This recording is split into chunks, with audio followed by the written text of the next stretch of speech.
ក្រោយបែកធ្លាយកលាករធឿនធារាជក់เว็บឬក៏ហៅថាជក់បារីអេឡិចត្រូនិកត្រូវអ្នកគ្រប់គ្រងរិះគន់ភ្លុកទឹកភ្លុកដីហើយក៏មានអ្នកគ្រប់គ្រងជាច្រើនបានទៅសួរដល់លោកគ្រូអេបថងឥឡូវនេះគឺដកស្រង់ចេញពីเพจកម្ពុជាថ្មី Daily បានបង្ហោះសារបែបនេះនិយាយចំនឹងពីលោកគ្រូអេបថងតបទៅខាង fan ដែលឆាតសួរពីរឿងកលាករធឿនធារាជក់ web ឬក៏ជក់បារីអេឡិចត្រូនិកនឹងហើយបងប្អូនទាំងហើយគឺកលាករគុនខ្មែរគឺគេមិនអោយខុសច្បាប់ពីកីឡាដូចជាការជក់បារីសេពគ្រឿងសបឹងសេពបារីសេពគ្រឿងនេះហ្នឹងបងប្អូនហើយឥឡូវនេះគឺកលាករធឿនធារាបានបែកធ្លាយវីដេអូបន្តិចគាត់ជួបបារីអេឡិចត្រូនិកហ្នឹងឥឡូវនេះគឺយោងតាមសាររបស់ខាងเพจកម្ពុជាថ្មី Daily ហ្នឹងគាត់បានបង្ហោះសារបែបនេះពេលខ្លះលោកគ្រូអេបថងក៏គាត់ស្ទះទ្រង់គាត់ដែរគាត់ទប់ណាស់អត់ដឹងទេកុំសួរលោកគ្រូការប្រខាត់ធម្មតាទេមានឈ្មោះវាយក៏ប្រខាត់ធម្មតាអត់មានឈ្មោះវាយគាត់មានគាត់នៅផ្ទះគាត់ដឹងតែប៉ុណ្ណោះបើធីរាទៅធ្វើអីទៀតគ្រូអត់សូវដឹងទេតែមិនអីទេចាំមកហាត់វិញគ្រូដាស់តឿនទៀតដើម្បីកុំឲ្យបំពុលសង្គមយើងជាបុគ្គលល្បីត្រូវធ្វើជាគំរូដល់មហាជនចាំគ្រូជួយដាស់តឿនថែមទៀតមានគេទេសួរគ្រូច្រើនណាស់គ្រូមិនដឹងគ្រូអត់ដឹងដោយសារគ្រូបង្ហាត់ពេលដែលគាត់មកហាត់ហ្នឹងពេលក្រោយហាត់គាត់ទៅធ្វើអីគ្រូអត់ដឹងទេគឺនេះគឺជាសារ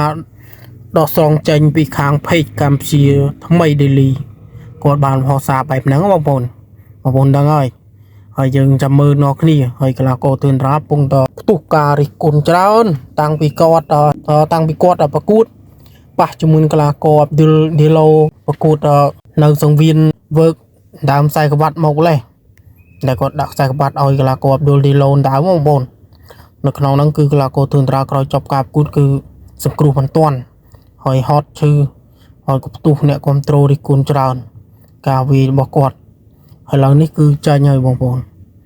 ព្រួយត្រូវនឹងកលាករធឿនធារាគាត់បែកធ្លាយវីដេអូអញ្ចឹងទៀតត្រូវអ្នកគ្រប់គ្រងគុណខ្មែរយើងបងប្អូនហ្នឹងហើយតើបានឃើញស្អីស្អប់ហ្នឹងហើយគឺមិនបាញ់និយាយទេគឺជន់បលិចតទៅកប់ផុកបងប្អូនមិនមែនលំទេហើយនេះគឺជាព័ត៌មានច្បាស់ហើយក៏មានអ្នកគ្រប់គ្រងគុណខ្មែរយើងជាច្រើនបានឆាតទៅសួរខលទៅសួរលោកគ្រូអេបថងឆ្លើយហើយលោកគ្រូអេបថងក៏គាត់ឆ្លើយបែបហ្នឹងហើយបងប្អូនគាត់ថាគាត់អត់ដឹងថាធឿនធារាក្រោយចប់ការវឹកហាត់ពេលគាត់ទៅផ្ទះវិញគឺអត់ដឹងថាធ្វើអីទេហើយកលាករធឿនធារាបងប្អូនហ្នឹងគឺដោយលោកគ្រូអេគាត់និយាយចឹងតែម៉ោងគាត់ហាត់ម៉ោងគាត់ទៅនេះគាត់ទៅលេងបាល់អីចឹងទៅ